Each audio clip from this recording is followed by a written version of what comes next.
असंगठित निर्माण मजदूर यूनियन खगड़िया की ओर से जो आज बैठक बुलाई गई है, इस बैठक के अध्यक्षता के लिए मैं संगठित निर्माण मजदूर यूनियन के सचिव सुनील सहनी जी के नाम प्रस्तावित करता हूं।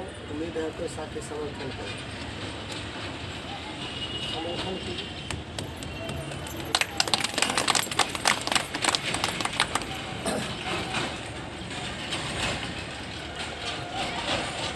आज इस बैठक को बुलाने का मुख्य कारण है कि जितने भी खगड़िया जिला में जितने भी साथी का कार्ड बन चुका है और उस कार्ड को रिन्यूअल नहीं कर रहा है पदाधिकारी, और उसमें जो अनुदान की राशि है वो नहीं मिल रहा है। बहुत सारा नियम सरकार लगा दिया है ताकि मजदूर को पैसा नहीं मिले। तो इस संबंध में हम कहना चाहेंगे कि कोई भी अधिकार या लाभ तभी मिलता है जब सरकार के खिलाफ हम लोग आंदोलन करते हैं, अपना हक अधिकार के लिए धरना प्रदर्शन करते हैं, तभी देता है। आप लोग जानते हैं कि 2008 से पहले न कार्ड बनने के नियम था, न कोई पैसा मिलता था मजदूर को। जब हम लोग आंदोलन किए तब सरकार नियम बनाया, जो है बिहार में जो है सारे ज़िला में जो है 38 जिला में सरकार अपने कर्मचारी का आदेश दिया कि कई प्रकार के मजदूर है उसका गणना करो। तो बिहार सरकार सर्वे करवाया, इसमें जो है 88 प्रकार के मजदूर की गणना किया और उसमें जो है 19 प्रकार के जो मजदूर है उसको राज्य निर्माण मजदूर घोषित किया। यानी कि जो देश राज्य के विकास करता है ये सब मजदूर काम करके, तो उसका जो है निबंधन होगा और उसको 13 प्रकार के उसमें लाभ मिलेगा। तो आप लोग पहले भी मीटिंग में सुने ही होंगे कि जिसका कार्ड बन गया उसमें 4 लाख का बीमा हो जाता है। लेकिन उसमें जो है सरकार पहले तो कम पैसा लेती थी, अब फिर उसमें हर साल जो है 30 रुपया रिन्यूअल के लेती है। तो उसमें जो है 15,000 रुपया पहले जो है अनुदान जो मिलता था साइकिल क्रय के लिए, और जो है पोशाक, वो सब भी पोशाक वाला भी अभी रुपया नहीं है दे रहा है। और जो 15,000 रुपया जो निबंधित मजदूर के मिलता था, तो ये 2-3 साल पहले जिसको मिल गया। बाकी का अब क्या है, सरकार उसमें कंडीशन लगा दिया, यानी कि ओकरा में जो है वो नियम लगा दिया है कि जिसके पास ज़मीन है और उसका रसीद करता है और वो रसीद के फोटोकॉपी ज़मीन के कागज़ जब जमा करिएगा तब जाके है वो 15,000 रुपया आपको अब मिलेगा, है ना। अब उसमें दिया नियम लगा। तो हम लोग हर बार मांग करते हैं, नियम के यहाँ धरना उर्ना देते हैं कि मजदूर, ज़्यादातर मजदूर के पास ज़मीन नहीं है। बहुत मजदूर जो है सरकारी ज़मीन पर बसर है ना, तो वो कहाँ से देगा कागज़। तो पहले वाला ही नियम ठीक था, लेकिन जो राज्य कमेटी में जो श्रम संसाधन विभाग के जो कमेटी है उसमें जो हर संगठन के जो श्रम विभाग के जो मजदूर विभाग के होता है सचिव राज्य स्तरीय, तो वो सब कमेटी के मेंबर होता। तो वो लोग भी गलती किए हैं।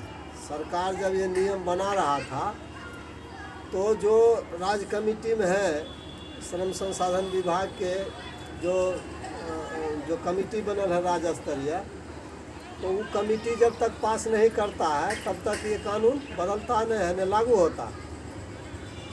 तो मजदूर विभाग के जो लीडर थे उन लोग भी गलती किए हैं, मजदूर के प्रति जो है अच्छा काम नहीं किए। उनको कहना चाहिए कि ज़्यादातर मजदूर, हमको लगता है कम से कम अपना देश में 60% ऐसे मजदूर हैं जिसके पास अपना ज़मीन नहीं है।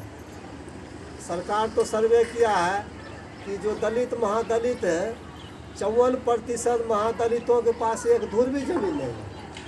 जो रेलवे के किनारे, बांध के किनारे, बांध पे बसे हुए हैं या NH के किनारे, NH के बगल में बसे हुए हैं, क्या करेगा? ज़मीन ही नहीं है तो क्या करेगा? जहाँ तहाँ जैसे होता है जी रहा, लेकिन फिर भी वो मजदूरी कर रहा है, सरकार के इस देश के आगे बढ़ाने के लिए काम कर रहा है, लेकिन जो है उसमें जो है नियम लगा दिया। तो साथी लोग को हम ये कहना चाह रहे हैं कि एक बात को ध्यान में रखिए कि जब तक लड़िएगा न, लाभ आपको देगा नहीं। जो भी सरकार के पास फंड है या श्रम संसाधन विभाग के पास जो फंड इकट्ठा हुआ है, वो फंड मंत्री, मिनिस्टर, विधायक या थोड़े कोई पदाधिकारी कमाने जाता है, कोदार लेके जाए खेत में चाहे कारखाना में।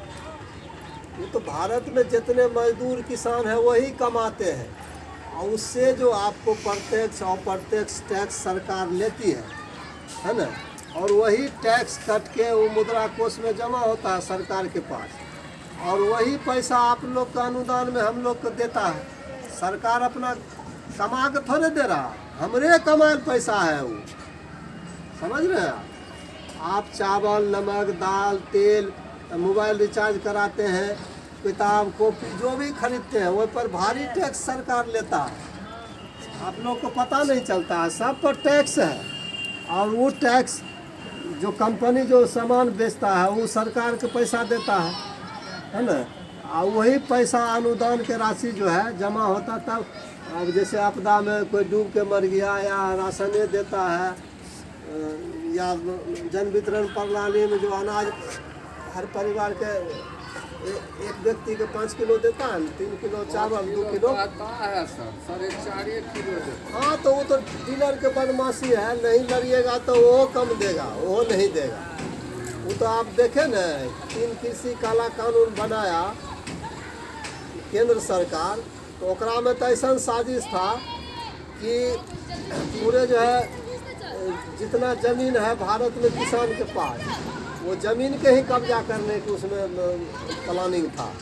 और जब सरकार जो है अनाज जो है किसान से नहीं खरीदता, उसमें नियम था कि कहीं भी जाके बेचो, हम नहीं खरीदेंगे अनाज। मंडी सबको बंद कर दिया था, बंद करने का प्लानिंग था। तो उसमें देखें ना, सभी पूरे हिंदुस्तान में जितना किसान मजदूर सब साथी एक साल 41 दिन से बेसी जो है आंदोलन चला, तब जो है सरकार जो है जाके जो है वो कानून को वापस लिया। तो 86 करोड़ लोग पूरे भारत में जो है वो BPL कार्डधारी हैं, जिनको जो अनाज मिलता है कार्ड पर आप लोग भी उठाते होंगे। तो भारतीय खाद्य निगम केंद्र सरकार के है, हर जिला में उसका गोदाम होता है ना, और वो सरकार जो खरीदता है किसान से अनाज, वही किसान वही अनाज जो है सब BPL परिवार को देता है। तो जब लड़े 1 साल लगातार, तब तो वो बचा, नहीं तो हम लोग को अनाज भी नहीं मिलता, अनाजों नहीं मिलता। तो आप लोग ये ध्यान में रखिए कि आप लोग अपना एकता जो बनेले हैं, जो संगठन है, उसमें काम कीजिए और आदमी की इसमें जोड़िए और सबको बताइए। अगर आप पढ़ल लिखल नहीं है तो किताब लीजिए, आप भी पढ़िए, पढ़ने की कोई उम्र नहीं है। हमें तो 40 बरस की उम्र में पढ़े सीखे, पढ़ने की भी कोई उम्र नहीं होता। आप नहीं पढ़ल है, आपके परिवार में पोता पढ़ल है, पोती पढ़ल है, बेटा पढ़ल है, आप जो है पेपर खरीदिए। अब 2-3 रुपये में तो पेपर देता है, पेपर खरीदिए, उसमें देश दुनिया के न्यूज रहता है। बैठ जाइएगा, आप नहीं पढ़ल है, पोते को दीजिएगा, पढ़ के सुना, है ना। कानूनी किताब है, हम हर बात बताते हैं कि बिहार सरकार जो है किताब निकाली है, समग्र योजना का दर्शन, है ना। वो किताब जो है उसमें जितना योजना है मजदूर से लेके, छात्र से लेके, किसान से लेके, व्यवसाय से लेके, इसमें जितना सरकार योजना चलाया है, ये कार्य भी मिल रहा है आपको, एक योजना के तहत मिल रहा है ना, निबंधन जो हुआ। तो वो किताब आप खरीदिए, वो किताब का 400 रुपया 450 दाम है। अगर एक आदमी नहीं खरीद सकते हैं तो मोहल्ला में जो है चंदा कर लीजिए, पैसा 10-10 रुपया, 20-20 रुपया। अगर 50 आदमी से चंदा कीजिएगा 400-500 रुपया हो जाएगा। तो आप जो है सुनीला जी के दे दीजिएगा, हम ही के दे दीजिएगा, जब पटना जाएंगे खरीद के आपको दे देंगे। कि किताब को पढ़ के सुनिएगा तो आप सभी को ज्ञान होगा कि भाई कैसे हम इंदिरा आवास लें, कैसे हम वृद्धा पेंशन लें, कैसे हम मजदूर कार्ड बनाए, वो सब दिले हैं, सब नियम दिले हैं। कैसे आप कौन पदाधिकारी के यहाँ आवेदन लिख के दीजिएगा, फॉर्म भर के दीजिएगा कि आपका काम होगा, है ना। तो सीखने का कोई उम्र नहीं होता है, उसमें शर्म करने की भी कोई बात नहीं है। अगर आप पढ़ल लिखल नहीं है तो आप कभी भी पढ़ लिख सकते हैं, खाली आपके मन में ये जागरूकता आ जाना चाहिए कि हमको भी कुछ सीखना है। जब आप पढ़िएगा तो आने वाला जो आपका पोता पोती है, बाल बच्चा है, उसको भी आप सिखाइएगा बढ़िया बात, तो वो उसको भी कोई नहीं ठकेगा। तो मेरा यही कहना है कि ये जो मान लीजिए 15,000 रुपया जो अनुदान पहले देता था बिना कागज़ पत्तर के, अब जो है मांगता है ज़मीन के कागज़। एक तो ये मुद्दा है। दूसरा मुद्दा है कि जिसको 5 साल सदस्यता हो गया, 60 बरस पूर गया, उसको पेंशन वाला योजना में उसको पैसा देना है, वो भी सरकार नहीं दे रही है। नया कार्ड भी अभी नहीं बना रहा है।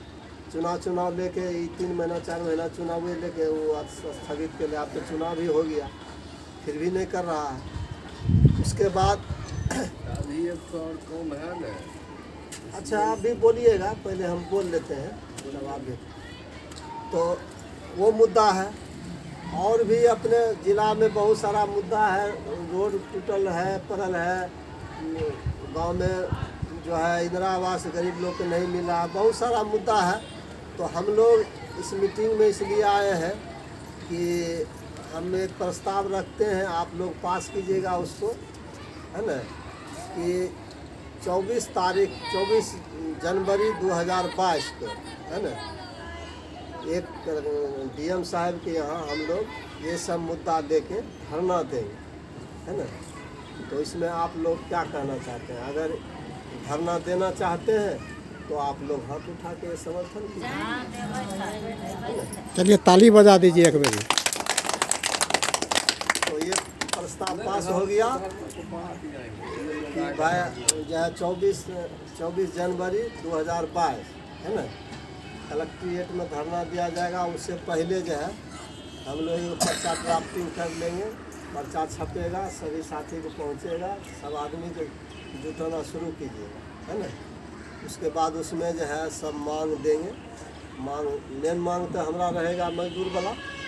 उसके अलावे भी आप जैसे कि पैसा खा लिया है, अब आए होंगे तो देखे होंगे बकरी बस स्टैंड से लेकर बगवा चौक तक कितना खड्डा कर दिया। पैसा उठा लिया है, खा गया, लेकिन रोड नहीं बना रहा। ऐसा बहुत जगह है कि बाईपास भी जर्जर हो गया है ना।